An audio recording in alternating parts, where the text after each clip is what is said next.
ಜೈ ಗುರುದೇವ್. ನನ್ನ ಹೆಸರು ಮಲ್ಲಿಕಾರ್ಜುನ ಗೌಡ ಅಂತೇಳಿ ಇಲ್ಲಿ ರೆವಿನ್ಯೂ ಇನ್ಸ್ಪೆಕ್ಟರ್ ಕೆಲಸ ಮಾಡ್ತಾಯಿದ್ದೀನಿ ಮತ್ತು ಕರ್ನಾಟಕ ರಾಜ್ಯ ಸರ್ಕಾರಿ ನೌಕರ ಸಂಘದ ವಿಜಯನಗರಕ್ಕೆ ಜಿಲ್ಲಾಧ್ಯಕ್ಷನಾಗಿ ಕಾರ್ಯನಿರ್ವಹಿಸ್ತಿದ್ದೀನಿ. ಗುರುಗಳ ಬಗ್ಗೆ ನಮ್ಮ ನಮ್ಮ ಶರಣಪ್ಪ ಅವರು ಮತ್ತು ಬಸವರಾಜ್ ಅವರು ಭಾಳಷ್ಟು ನಮಗೆ ಪಾಸಿಟಿವ್ ಆಗಿ ಹೇಳಿದರು.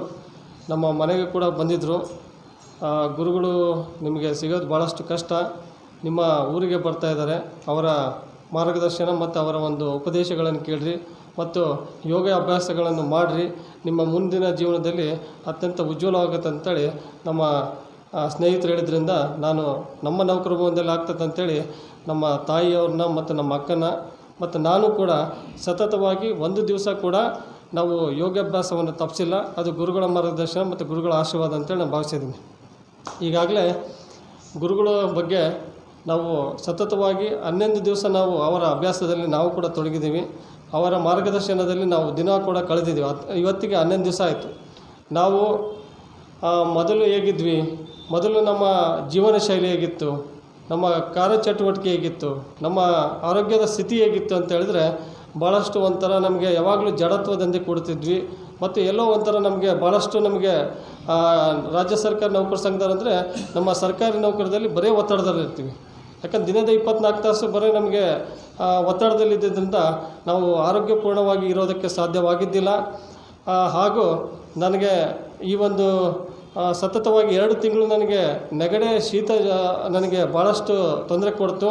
ನಾನು ಈ ಒಂದು ಅಭ್ಯಾಸಕ್ಕೆ ಬಂದರೆ ಹೋಗುತ್ತೆ ಅಂತೇಳಿ ನಾನು ಆಶಾಭಾವನೆಯಿಂದ ಇಟ್ಕೊಂಡು ಬಂದೆ.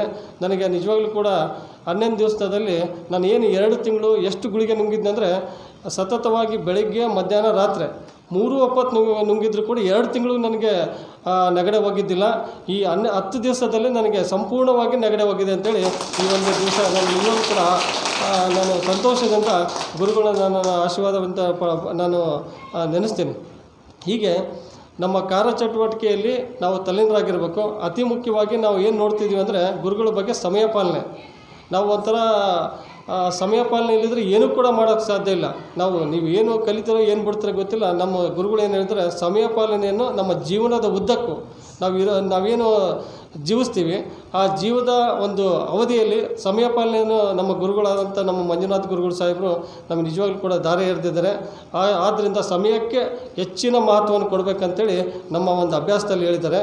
ಹಾಗೂ ನಮ್ಮ 10 ದಿವಸದಲ್ಲಿ ನಮ್ಮ ಅಮ್ಮನವ್ರಿಗೆ ಕೂಡ ಭಾಳಷ್ಟು ಮೊಣಕಾಲು ನೋವಿತ್ತು ಮತ್ತು ನಮ್ಮ ಅಕ್ಕ ಕೂಡ ಮೊಣಕಾಲು ನೋವಿತ್ತು ಮತ್ತು ನಮ್ಮ ಆರೋಗ್ಯವಾಗಿ ಸಂಪೂರ್ಣವಾಗಿ ಚೇತರಿಸಬೇಕಂದ್ರೆ ನಮ್ಮ ಸಾತ್ವಿಕ ಆಹಾರವನ್ನು ಗುರುಗಳ ಮಾರ್ಗದರ್ಶನದಲ್ಲಿ 10 ದಿವಸ ನಾವೇನು ಮನೆಯಲ್ಲಿ ಏನು ಗುರುಗಳು ಹೇಳಿದ್ರು ಅದೇ ಪ್ರಕಾರವಾಗಿ ಸಾತ್ವಿಕ ಆಹಾರವನ್ನೇ ಉಪಯೋಗಿಸ್ತಿದ್ವಿ.